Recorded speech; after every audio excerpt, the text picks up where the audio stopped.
अस्सलाम वालेकुम नाजरीन ऐनी दरिया के किनारे खड़ी थी। रूमी फौज के दो सिपाही उसके करीब खड़े थे और रूमी अफसर बस्ती के लोगों और ऐनी के दरमियान बड़े आराम से टहलने लगा। उसने बड़ी अच्छी तरकीब सोची थी।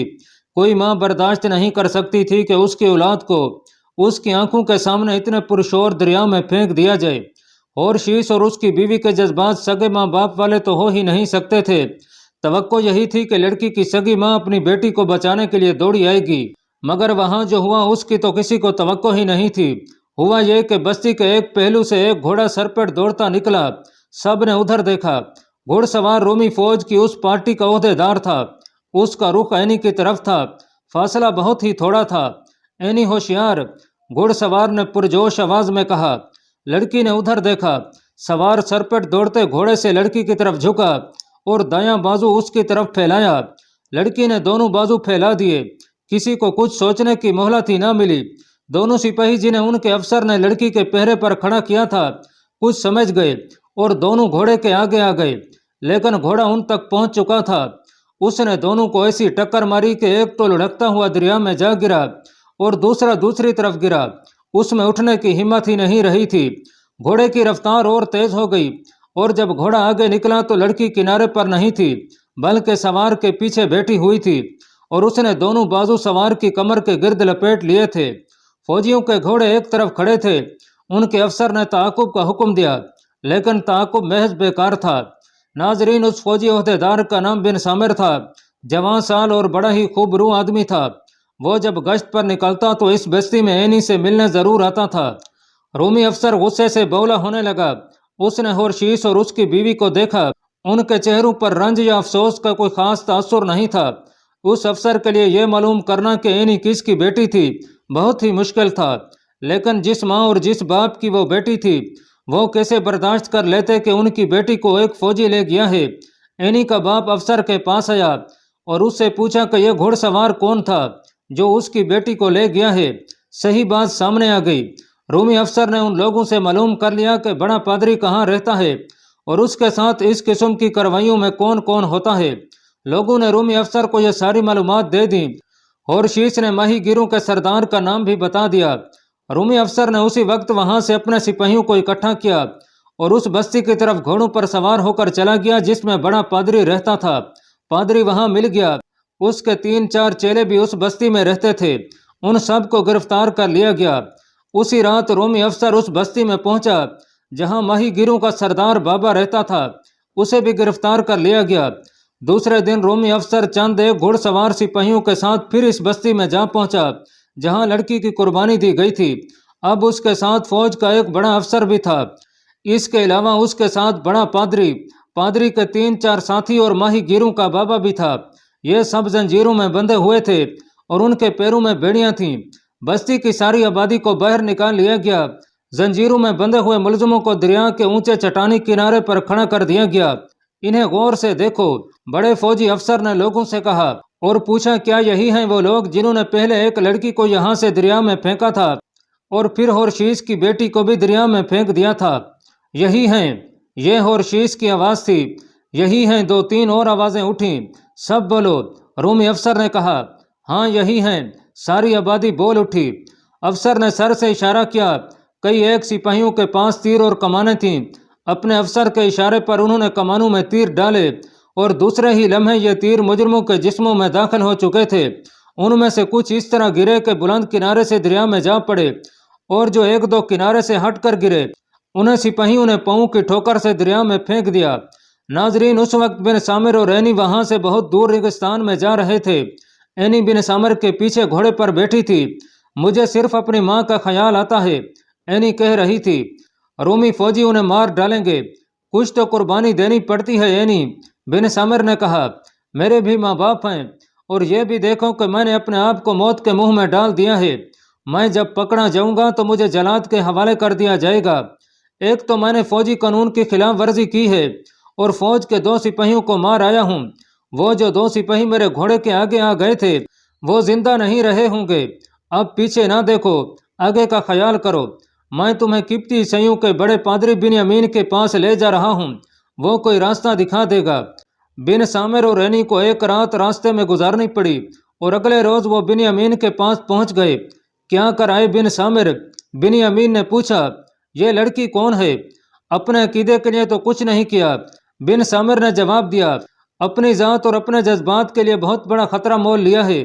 उसने बिन्यामीन को सारी बात सुना दी। कोई बुरा नहीं किया। बिन्यामीन ने कहा, तुमने अपनी मोहब्बत और उस लड़की की जान बचाने के लिए बहुत बड़ी कुर्बानी दी है। तुम्हें छुप कर रहना पड़ेगा। रहूंगा तो मैं छुप कर ही, बिन सामिर ने कहा, लेकिन मैं बेकार नहीं बैठूंगा। मैं शाही ईसाइयत के खिलाफ कुछ न कुछ करता रहना चाहता हूँ। मुझे बताएं मैं क्या करूँ? अभी तुम खुद कत्ल होने से बचो। बिन्यामीन ने कहा, तुम फौजी कानून के मुताबिक जो जुर्म कर रहे हो, इसकी सजा तुम जानते ही हो क्या है। अभी अपने आप को रपोश रखो। कुछ अरसे बाद मैं तुम्हारा हुलिया बदल कर तुम्हें असल मकसद के लिए इस्तेमाल करूंगा। मैं एक बात समझता हूँ, बिन सामिर ने कहा, हरकल को ईसाइयत की तौहीन की जो सजा मिली है, इससे उसने इबरत हासिल नहीं की। शाम का इतना बड़ा मुल्क उसके हाथ से निकल गया है और उसकी आधी से ज्यादा फौज मुसलमानों के हाथों कट मरी है। मजहब की तौहीन जिसने भी की, उसे ऐसी ही सजा मिली। बिन्यामीन ने कहा, इस्लाम की तरह ईसाइयत भी ऐसा मजहब है जिस पर खुदा ने किताब नाजल की है। हरकल ने शहनशैयत के नशे में इस मुकद्दस किताब की खिलाफ वर्जी की है। मुझे नजर आ रहा है कि मिस्र भी हरकल के हाथ से निकल जाएगा। मजहब को फिरकों में बांट देना बहुत बड़ा गुनाह है। क्या मुसलमान मिस्र पर चढ़ाई करेंगे? बिन सामिर ने पूछा। अब तक कर चुके होते, बिन्यामीन ने कहा, लेकिन मुसलमानों पर कहत का ऐसा अजाब नाजिल हुआ है कि सारे अरब में लोग भूख से मर रहे हैं। उसको फे आजम, बिन सामिर ने कहा, एक बात दिल में आती है, मुसलमान जब कभी मिस्र पर हमला करेंगे तो हमें उनके खिलाफ लड़ना पड़ेगा। लेकिन मैं सोचता हूँ कि जिस तरह मुसलमान हरकल को अपना दुश्मन समझते हैं, उसी तरह वो हमारा भी दुश्मन है। क्या हमें हरकल की वफादारी करनी चाहिए? मुसलमानों के साथ जंग की सूरत में किप्ती ईसाई तमाशाई बने रहेंगे। बिन्यामीन ने कहा, लेकिन यह भी सुन लो कि अभी यह मेरा आखिरी फैसला नहीं है। अलबत्ता यह फैसला जरूर है कि किप्ती ईसाई हरकल के वफादार नहीं होंगे। नाजरीन, सलार अमर बिन आस ने अवैस और राबिया की शादी कर दी। राबिया जो कबूल इस्लाम से पहले रोजी हुआ करती थी, मिस्र से वापस आते ही अवैस के पीछे पड़ गई थी कि वो हलब अपने माँ बाप से मिलने के लिए जाना चाहती है। अवैस उसे कहता था कि वो अपने वालिदैन और दूसरे करीबी अजीजों से मिलने के लिए इतनी बेताबी न दिखाए, क्योंकि वो उसे देखकर खुश नहीं होंगे और उसके कबूल इस्लाम को अच्छी नज़र से नहीं देखेंगे। अवैस भी नौ मुस्लिम था। अवैस ने इस्लाम कबूल किया तो उसके भाई बाप और दोस्त उसके दुश्मन हो गए थे। उसने राबिया को यह सूरत हाल याद दिलाई थी और यह भी कि खुद राबिया ने उसे धुतकार दिया था, मैं अपने वालिदैन से ज़रूर मिलूंगी। राबिया अवैस से कहती थी, एक तो वो मेरे वालिदैन हैं और दूसरा मेरा यह इरादा भी है कि उन्हें कैल करूंगी कि वो भी इस्लाम कबूल कर लें। अवैस उसे नाराज़ नहीं करना चाहता था। इस शर्त पर उसके साथ चल पड़ा कि वो बाहर खड़ा रहेगा और अगर उसके वालिदैन पसंद करेंगे तो वो अंदर आ जाएगा। वालिदैन के दरवाजे पर पहुंचकर अवैस बाहर खड़ा रहा और राबिया बच्चों की सी शोखी करती अंदर चली गई। घर के जिस फर्द ने भी उसे देखा वो हैरान बाद में हुआ। पहले खौफजदा हुआ कि ये उनकी रोजी नहीं, उसकी रूह या बदरूह है। रोजी को तो वो मरा हुआ समझ बैठे थे। वो पागलपन की कफियत में शहर से भागी थी। 1 साल और कुछ महीने गुजर गए थे। अब तो उसकी वापसी की उम्मीद भी खत्म हो गई थी। क्या हो गया है तुम लोगों को? राबिया ने अपने माँ बाप और दीगर अहले खाना से कहा, मैं जिंदा हूँ, बल्कि पहले से ज्यादा जिंदा हूँ। क्या तुम वाकई जिंदा रोजी हो? माँ ने बाजू फैलाकर उसकी तरफ बढ़ते हुए पूछा। नहीं माँ, राबिया ने कहा, रोजी मर गई है। मैं अब राबिया हूँ। मैं मुसलमान हो गई हूँ। मेरा खामद बाहर खड़ा है, मैं उसे अंदर लाती हूँ। राबिया की माँ के फैले हुए बाजू नीचे गिर पड़े। उसे रोजी का कबूल इस्लाम बहुत बुरा लगा था। रोजी 9 उम्र लड़की थी। उसे अभी इतना तजर्बा हासिल नहीं हुआ था कि चेहरे से किसी का रद्द अमल महसूस कर सकती। वैसे भी वो जज्बात के गलबे में आई हुई थी और बहुत खुश थी। माँ और दीगर अहले खाना का रद्द अमल समझे बगैर वो बाहर को दौड़ी और अवैस को बाजू से पकड़कर अंदर ले गई। अवैस इस ख्याल से उसके साथ चला गया कि उसके वालिदैन ने उसे अंदर लाने की इजाज़त दे दी होगी। अवैस अंदर गया तो उसे राबिया का बाप खड़ा सामने नजर आया। अवैस ने उसके साथ मुसाफिया करने के लिए दोनों हाथ आगे किए, लेकिन राबिया के बाप ने अपने हाथ पीछे कर लिए। राबिया की माँ ने अवैस को हकारत से देखा और मुंह फेर लिया। राबिया का एक बड़ा भाई और उसकी बीवी भी घर में थी। उन दोनों ने भी अवैस के साथ ऐसी ही हकारत अमेज बेरुखी का मुजाहरा किया। देख लिया राबिया, अवैस ने कहा, کیا وہی نہیں ہوا جو میں کہتا تھا؟ انہیں بتاؤ میں تمہیں کہاں ملا تھا اور کس طرح تمہیں موت کے منہ سے نکالا تھا۔ رابعہ کا چہرہ غصے اور ندامت سے سرخ ہو گیا۔ اس نے غصے سے کانپتی ہوئی آواز میں اپنے گھر والوں سے کہا کہ وہ بیٹھ جائیں اور سنیں کہ اس پر کیا بیتی تھی۔ سب بیٹھ گئے۔ رابعہ نے اویس کو اپنے پاس بٹھا لیا اور اس پر جو بیتی تھی وہ سنانی شروع کر دی۔ وہ جوں جوں سناتی جا رہی تھی اس کے گھر کے افراد کے چہرے نارمل حالت پر آتے جا رہے تھے۔ آخر میں اس نے کہا کہ وہ اس قدر مجبور اور بے بس تھی کہ اویس اور اس کے ساتھی اسے جتنا چاہتے خراب کر سکتے تھے، لیکن انہوں نے فرشتوں جیسا سلوک کیا۔ میں اس اخلاق اور سلوک سے متاثر ہو کر مسلمان ہوئی ہوں۔ رابعہ نے کہا، تم دونوں کے لیے میرے گھر کے دروازے بند ہو چکے ہیں۔ رابعہ کے باپ نے کہا، اگر تم دونوں واپس عیسائیت میں آ جاؤ تو میں تمہارے لیے اپنے دل اور اپنی روح کے دروازے بھی کھول دوں گا۔ اب ہم کسی غلط دروازے میں داخل نہیں ہوں گے۔ میں نے اپنی زندگی اسلام کے لیے وقف کر دی ہے۔ اویس نے کہا اور اٹھ کھڑا ہوا۔ رابعہ کو اٹھایا اور بولا، چلو رابعہ۔ رابعہ کا بڑا بھائی جو اس وقت تک خاموش تھا بولا، روزی۔ میں روزی نہیں رابعہ ہوں میرے بھائی۔ رابعہ نے کہا، یہ اپنے مذہب کے لیے جو بہتر سمجھے گا کرے گا، میں اسے نہیں روکوں گی۔ اویس اور رابعہ وہاں سے نکل آئے۔ رابعہ کا بھائی دونوں کو دروازے سے نکل جانے تک گھورتا رہا تھا۔ اویس بہت بہادر مجاہد ہی صحیح، بڑا ذہین اور عقل و دانش والا جاسوس ہی صحیح، لیکن وہ رابعہ کے بھائی کی نیت اور نظریں بھانپ نہ سکا۔ اس گھر سے نکل کر وہ رابعہ سے کہتا جا رہا تھا کہ وہ پھر کبھی اسے یہاں نہ لائے۔ نہیں لاؤں گی اویس۔ رابعہ نے کہا، توقع نہیں تھی کہ میرے ماں باپ مجھے اس طرح دھتکار دیں گے۔ ایک خیال رکھنا اویس، میرا باپ مذہب کا پرستار ہے، لیکن میرا یہ بھائی ٹھیک آدمی نہیں ہے۔ یہ میرا کیا بگاڑ لے گا؟ اویس نے کہا، اس کے ساتھ میرا کوئی تعلق ہی نہیں، نہ اس کے ساتھ کوئی تعلق رکھنا ہے۔ ناظرین، اویس اور رابعہ کے چلے جانے کے بعد رابعہ کا بھائی گھر سے نکلا اور اپنے 2-3 دوستوں کو اکٹھا کر لیا۔ انہیں اویس اور رابعہ کی بات سنائی اور کہا کہ اویس کہتا ہے کہ وہ اسلام کی تبلیغ کرے گا، ہم اسے کس طرح روک سکتے ہیں؟ ایک دوست نے پوچھا، قتل؟ رابعہ کے بڑے بھائی نے 2 ٹوک لہجے میں کہا، ہم نے آج تک کوئی ایسی کارروائی نہیں کی جس سے اسلام کا راستہ روکا جا سکتا ہے۔ ہم صرف باتیں کرتے رہے ہیں اور عملاً کچھ بھی نہیں کیا ہے۔ دوست اویس کے قتل پر رضامند ہو گئے اور سوچنے لگے کہ قتل کس طرح کیا جائے۔ کچھ دیر اس مسئلے پر تبادلہ خیالات ہوتا رہا۔ انہوں نے ایک طریقہ سوچ لیا، یہ بھی طے کر لیا کہ کون آدمی اویس کو جھانسا دے کر قتل کی جگہ تک لائے گا۔ 4-5 دن گزر گئے۔ اویس ان کے پھندے میں نہ آ سکا کیونکہ وہ اپنے فرائض میں مصروف ہو گیا تھا۔ آخر ایک روز اویس اس شخص کو مل گیا جس کے ذمہ یہ کام تھا کہ اویس کو جھانسا دے کر قتل والی جگہ پہنچائے گا۔ انہوں نے قتل کا منصوبہ نہایت اچھا بنایا تھا۔ رابعہ کے بھائی نے اویس کی اس بات کو سامنے رکھا تھا کہ وہ اسلام کی تبلیغ کرے گا۔ اویس کو دھوکے میں شہر سے لے جانے والے آدمی نے اویس سے کہا کہ 2-3 عیسائی مسلمان ہونا چاہتے ہیں، لیکن وہ کچھ جاننا اور سمجھنا ضروری سمجھتے ہیں۔ اس شخص نے یہ بھی کہا کہ وہ خود بھی مسلمان ہو جائے گا۔ اویس شام کے بعد اس شخص کے ساتھ اس طرف چل پڑا جہاں اسے قتل کرنا تھا اور پھر اس کی لاش غائب کر دینی تھی۔ اویس کے دل میں اسلام اور مسلمانوں کی ایسی محبت اور عقیدت پیدا ہو گئی تھی کہ اس نے یہ سوچنے اور سمجھنے کی ضرورت ہی محسوس نہ کی کہ یہ دھوکہ بھی ہو سکتا ہے۔ وہ اس شخص کے ساتھ شہر سے باہر نکل گیا۔ اسے یہ بتایا گیا تھا کہ یہ آدمی شہر سے باہر ایک جگہ بیٹھے ملیں گے اور وہاں بات ہوگی۔ اس قاتل پارٹی نے ہر کام یوں طے کیا تھا کہ یہ شخص اویس کو اس جگہ لے جائے گا اور رابعہ کا بھائی اپنے 2 دوستوں کے ساتھ وہاں پہلے سے موجود ہوگا اور کوئی بات کیے بغیر فوراً ہی اویس کا خاتمہ کر دیا جائے گا۔ اویس اس شخص کے ساتھ اس جگہ پہنچا تو وہاں کوئی بھی نہ تھا۔ اس شخص نے کہا کہ وہ لوگ ابھی آتے ہوں گے۔ دونوں وہاں انتظار میں بیٹھ گئے اور وقت گزرتا چلا گیا۔ یہ آدمی پریشانی کے عالم میں ادھر ادھر دیکھتا رہا۔ آخر اویس نے کہا کہ وہ اور زیادہ انتظار نہیں کر سکتا اور اگر یہ لوگ کچھ معلوم کرنا چاہتے ہیں تو کل میرے پاس آ جائیں اور میں کسی ایسے مجاہد سے ملوا دوں گا جو اسلام کے امور اور معاملات کو زیادہ اچھی طرح سمجھتا ہے۔ قاتل پارٹی کا یہ آدمی اکیلے تو کچھ نہیں کر سکتا تھا۔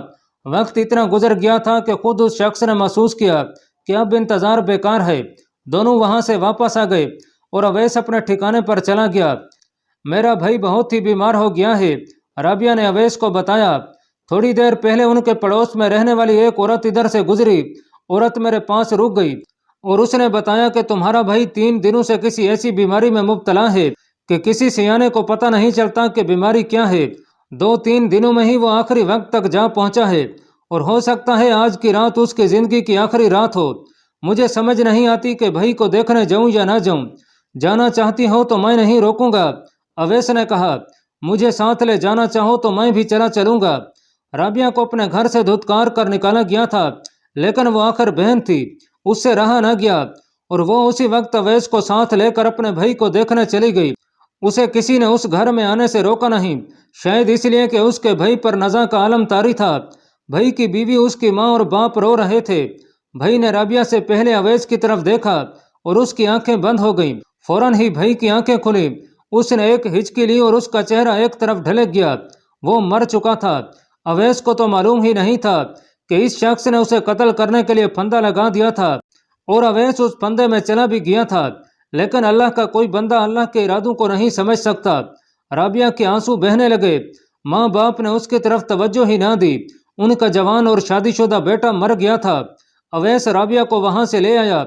दूसरे ही दिन पता चला कि राबिया के भाई का एक दोस्त, जो अवैस के कत्ल की उस साजिश में शरीक था, उस बीमारी में मुब्तला हो गया है। तीसरे दिन वो भी मर गया। इसके साथ ही उनका वो दोस्त भी इस बीमारी से चल बसा जो अवैस को कत्ल वाली जगह ले गया था। अवैस को अल्लाह ताला ने कत्ल से साफ बचा लिया था। अवैस को तो मालूम ही नहीं था कि जो मर गए हैं वो उसे मरने की साजिश कर चुके थे। लेकिन ये बीमारी सिर्फ इन 3 दोस्तों के लिए ही नहीं आई थी, बल्कि हलब के पूरे शहर में ये बीमारी फैल गई। घर घर से जनाजे निकलने लगे। तबीबों ने बताया कि यह ताउन का मर्ज है। ये ऐसा लाइलाज मर्ज था जिस पर इसका हमला होता वो 1-2 दिनों में मर जाता था। तबीबों ने बहुत कोशिश की कि इस मर्ज को रोका जाए, लेकिन मर्ज फैलता चला गया और इसने पूरे मुल्क शाम को लपेट में ले लिया। तारीख में इस वबा के मुतालिक जो तफसीलात आई हैं उनसे पता चलता है कि इसकी इब्तदा फ़लस्तीन के एक कस्बे अमवास से हुई थी। उस दौर के लोगों को अभी इतनी सूझबूझ नहीं थी कि ऐसी बीमारियों में कैसी एहतियाती तदाबीर इख्तियार करनी चाहिए। अमवास से चलने वाली बीमारी शाम तक पहुंची और मौत हर घर के दरवाजे पर दस्तक देने लगी। ये मर्ज ताउन था, लेकिन उस दौर के लोगों ने इसे अमवास का मर्ज कहा था। बाद मर्रखों ने भी उसे यही नाम दिया है। कहत के असरात अभी बाकी थे कि इस वबा ने कहत की तबाहकारियों को भी मात कर दिया। यह बीमारी भी 639 ईस्वी 18 हिजरी में फैली थी। कहत अरब में पड़ा था और ताउन शाम में फैली, लेकिन इसके दूसरे असरात अरब तक पहुंचे। ईवान खिलाफत हिल के रह गया। वबा सिर्फ शहरियों में नहीं बल्कि मुजाहिदीन के लश्करों में भी फैल गई थी। इसकी खबर हरकल तक पहुंच गई। वो बहुत खुश हुआ और अपने मुशीरों से कहा कि मुसलमानों को शिकस्त देने का यह मौका निहायत अच्छा है। खुशामदी मुशीरों ने उसकी तायीद कर दी। उसके मुकर्रर किए हुए उसकोफ़ आज़म केरस को हरकल के इस इरादे का पता चला तो वो हरकल के पास गया। यह खतरा हज़रत उमर रज़ी अल्लाह तआला अन्हु ने भी महसूस किया था कि इस खौफनाक सूरत हाल में रूमी फौज ने हमला कर दिया तो हमले को रोका नहीं जा सकेगा। आधा लश्कर इस मर्ज की जद हो गया था और कुछ सलार भी इस वबा की जद में आकर अल्लाह को प्यारे हो गए थे। शहनशाह रूम केरस ने हरकल से कहा, मालूम होता है आप शाम पर फौज कशी करना चाहते हैं। हाँ, उसकोफ़ आज़म, हरकल ने पुरअज़म लहजे में कहा, शाम ही नहीं पूरे मुल्क अरब को अपनी सल्तनत में शामिल कर लूँगा। अगर मुझे आपके नुकसान का एहसास ना होता तो मैं भी आपकी तईद करता। केरस ने कहा, लेकिन आप मेरे बादशाह हैं और मोहसिन हैं और सल्तनत रूम के साथ मेरी रूहानी वाबस्तगी है। मैं आपको इस रास्ते पर जाने से रोकूंगा जो तबाही की तरफ जाता है। इस हकीकत को ना भूलें कि हमारी आधी से ज़्यादा फौज अरबों के हाथों मारी जा चुकी है और बाकी जो बचकर मिसे रही है उस पर अभी तक अरबी मुसलमानों की दहशत तारी है। अगर आप इस फौज को ताउन से मरवाना चाहते हैं तो शाम पर हमला कर दें। क्या आप इतनी सी बात नहीं समझ सकते कि मुसलमानों के लश्कर भी इस बीमारी की जद में आ गए हैं और यह बीमारी फौज को भी नहीं बख्शेगी। कल तक मुझे जो खबरें मिली हैं उनसे यह पता चला है कि मुसलमानों के कुछ सलार भी इस बीमारी से मर चुके हैं। हरकल ये बात समझ गया और उसने शाम पर हमले का इरादा जहन से निकाल दिया। अमीरुल मोमिनीन हज़रत उमर रज़ी अल्लाह तआला अन्हु वबा की इतला मिलने से पहले ही शाम जाने का इरादा कर चुके थे। इस दौरान वबा की इतलाएं पहुंचने लगीं, लेकिन हज़रत उमर कुछ ज़्यादा परेशान न हुए, बल्कि उन्होंने जाना ज़्यादा बेहतर समझा ताकि वहाँ की सूरत हाल देख कर वबा को रोकने का कुछ बंदोबस्त किया जाए। चुनाचे हज़रत उमर ने फौरी रवानगी का हुक्म दे दिया। न जाने कितने दिनों बाद अमीरुल मोमिनीन का काफिला तबूक पहुंचा। शाम के मुख्तलिफ इलाकों के सलारों को पहले ही इतला दे दी गई थी کہ امیر المومنین شام کے دورے پر آ رہے ہیں۔ ہر سالار نے سوچ لیا کہ امیر المومنین کا شام میں آنا ٹھیک نہیں، چنانچہ سپہ سالار ابو عبیدہ، سالار یزید بن ابو سفیان اور سالار شرجیل بن حسنہ رضی اللہ تعالیٰ عنہم تبوک پہنچ گئے اور حضرت عمر کو بتایا کہ وہ اس سے آگے نہ جائیں، کیونکہ شام کی زمین اور فضا میں طاعون کے جراثیم اور موت کے سوا کچھ نہیں رہا، یہاں رکے رہنا میرے لیے ممکن نہیں۔ حضرت عمر نے کہا، میں یہیں سے واپس مدینہ چلا گیا تو بھی ان کی روحوں کے آگے شرمسار ہوں گا جنہیں اس بیماری نے اللہ کے حضور پہنچا دیا ہے۔ میں اپنی قوم کو اتنی خطرناک بیماری میں چھوڑ کر واپس کس طرح جا سکتا ہوں؟ سالاروں نے انہیں قائل کرنے کی بہت کوشش کی کہ وہ آگے نہ جائیں۔ وہ دلیل یہ دیتے تھے کہ اس خوفناک صورتحال میں اگر امیر المومنین کو کچھ ہو گیا تو ایک اور مسئلہ پیدا ہو جائے گا۔ حضرت عمر پھر بھی نہ مانے اور سب سے مشورہ طلب کرنے لگے۔ آخر حضرت عمر نے قریش کے ان صحابہ کرام کو جو اس وقت ان کے ساتھ تھے اور جو فتح مکہ میں بھی شریک تھے اپنے پاس بلایا اور یہ مشورہ ان کے آگے رکھا۔ ان میں حضرت ابن عباس رضی اللہ تعالیٰ عنہ بھی تھے۔ یہ سب اس فیصلے پر متفق ہو گئے کہ امیر المومنین اپنے تمام قافلے سمیت تبوک سے آگے نہیں جائیں گے بلکہ واپس مدینہ جائیں گے۔ حضرت عمر نے اسی وقت حکم دے دیا کہ کل صبح ان کا قافلہ مدینہ کو روانہ ہوگا۔ تقریباً تمام مورخوں نے امیر المومنین اور حضرت ابو عبیدہ کا ایک مشہور مکالمہ لکھا ہے۔ تاریخ میں آیا ہے کہ ابو عبیدہ یہ نہیں چاہتے تھے کہ حضرت عمر تبوک سے آگے جائیں۔ حضرت عمر نے واپسی کا فیصلہ کر لیا تو ابو عبیدہ کی رائے نہ جانے کس طرح متزلزل ہو گئی۔ ابن خطاب، ابو عبیدہ نے حضرت عمر سے بڑی بے تکلفی سے کہا، قضائے الہی سے بھاگتے ہو؟ حضرت عمر کے چہرے کا رنگ بدل گیا اور حیرت زدگی کے عالم میں کچھ دیر ابو عبیدہ کو ٹکٹکی باندھ کر دیکھتے رہے۔ ابن جراح، حضرت عمر نے ابو عبیدہ سے کہا، کاش یہ بات کوئی اور کہتا، ہاں میں قضائے الہی سے قضائے الہی کی طرف جا رہا ہوں۔ ابو عبیدہ خاموش ہو گئے۔ اس وقت عبد الرحمن بن عوف وہاں آ گئے۔ وہ معمر صحابی تھے۔ انہیں پتہ چلا کہ یہاں کیا مسئلہ درپیش ہے تو انہوں نے حتمی فیصلہ سنا دیا۔ انہوں نے کہا کہ میں نے رسول اللہ صلی اللہ علیہ وسلم کو یہ فرماتے سنا ہے کہ تم سنو کسی علاقے میں کوئی وبا پھیل گئی ہے تو وہاں مت جاؤ، اور اگر تم اس جگہ ہو جہاں وبا پھوٹ پڑے تو وہاں سے بھاگو نہیں، کیونکہ تم یہ وبا اپنے ساتھ لے جاؤ گے اور کسی اور جگہ پھیلا دو گے۔ چونکہ یہ رسول اللہ صلی اللہ علیہ وسلم کا فرمان تھا، اس لیے حضرت عمر مطمئن ہو گئے اور تبوک سے واپس مدینہ چلے گئے۔ مدینہ پہنچ کر امیر المومنین اطمینان سے کس طرح رہ سکتے تھے؟ امیر المومنین نے ابو عبیدہ کے نام ایک پیغام لکھا جس میں لکھوایا کہ ابو عبیدہ نشیبی علاقے سے نکل کر ذرا بلند اور صحت افزا مقام پر چلے جائیں اور اپنے لشکر کو بھی ساتھ لے جائیں۔ مورخوں نے لکھا ہے کہ ابو عبیدہ حضرت عمر کے اس حکم یا مشورے پر عمل کرنے کی سوچ ہی رہے تھے کہ طاعون نے انہیں بھی زد میں لے لیا اور وہ تیسرے دن فوت ہو گئے۔ انہوں نے بیماری کے حملے کے ساتھ ہی معاذ بن جبل کو اپنا جانشین مقرر کر دیا تھا۔ وہاں موت کا یہ عالم تھا کہ معاذ بن جبل کے 2 جوان بیٹے طاعون کی بھیڑ چڑھ چکے تھے اور کچھ دنوں بعد وہ خود بھی اس مرض سے فوت ہو گئے۔ انہوں نے عمر بن عاص کو اپنا جانشین مقرر کر دیا تھا۔ عمر بن عاص نے مجاہدین کے لشکروں کو اور شہریوں کو بھی کہا کہ وہ میدانوں سے نکل کر پہاڑوں میں چلے جائیں۔ چنانچہ لوگ گھر کھلے چھوڑ کر پہاڑوں میں چلے گئے اور اس طرح طاعون کا زور ٹوٹتے ٹوٹتے بالکل ہی ختم ہو گیا۔ یہ وبا کئی مہینے انسانی جانوں سے کھلتی رہی اور 25,000 مسلمانوں کی جان لے کر ٹلی۔